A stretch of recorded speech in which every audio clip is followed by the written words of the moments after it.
One important reason to study history is to develop critical thinking skills. History is just a bunch of boring stuff that happened in the past. Nothing that happened over 100 years ago could possibly affect my life today in 2018, right? Wrong. It could have, it does, and it most likely still will. Stuff that happened way in the past still affects us today, and it could shape our future.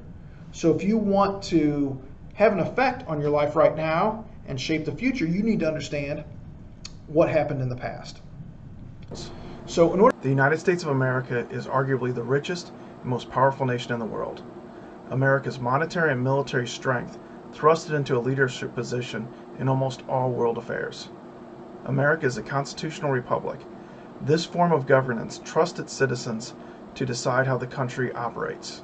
As a citizen, you should use your critical thinking skills to help you decide the best way to use your political activism and the power of the ballot box to influence political leadership.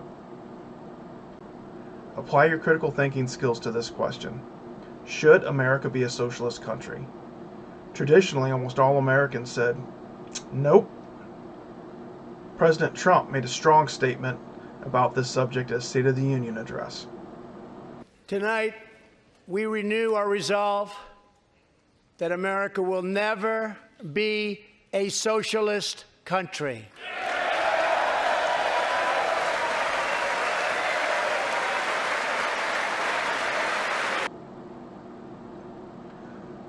U.S. Senator Bernie Sanders takes the opposite stance.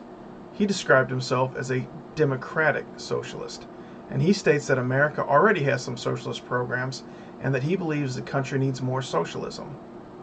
He's a socialist, and that is a very dirty word in American politics. How did we get to the point where socialism was painted with such a dirty brush?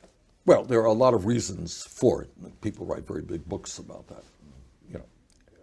Just a couple briefly. The word democratic socialism today is equated by some to what the Soviet Union was, or what China is, or even what North Korea is. Communist, authoritarian type countries, which obviously is nothing at all of what I'm talking about. I don't want to get people very nervous, but Social Security is a socialist idea. Medicare is a socialist. Many Americans believe that there is no distinguishable differences between socialism and communism. Many communist countries actually call themselves socialist. For example, the USSR, or the Soviet Union, was officially called the Union of Soviet Socialist Republics, and Vietnam is officially called the Socialist Republic of Vietnam. America has been in conflict, or in fact all-out war, with several socialist communist countries, including the Soviet Union, Cuba, Vietnam, and North Korea. Currently, United States Law 103-199, called the Friendship Act, states why America is incompatible with socialism. The Friendship Act states, since 1917, the rulers of empires and international communism, led by Vladimir Lenin and Mao Zedong, have been responsible for the deaths of over 100 million victims in an unprecedented imperial communist holocaust through conquests, revolutions, civil wars, purges, wars by proxy, and other violent means.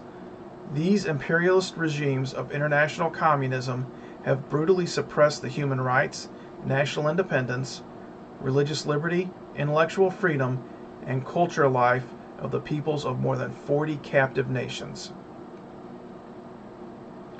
Critical thinking requires a person to look at both sides of an issue before making a decision. There are many sources one may use to explore socialism and to try to determine if it is right for America. A source that claims socialism is good for America is the Democratic Socialist of America website. A source that claims socialism will destroy everything it touches is the Victims of Communism website.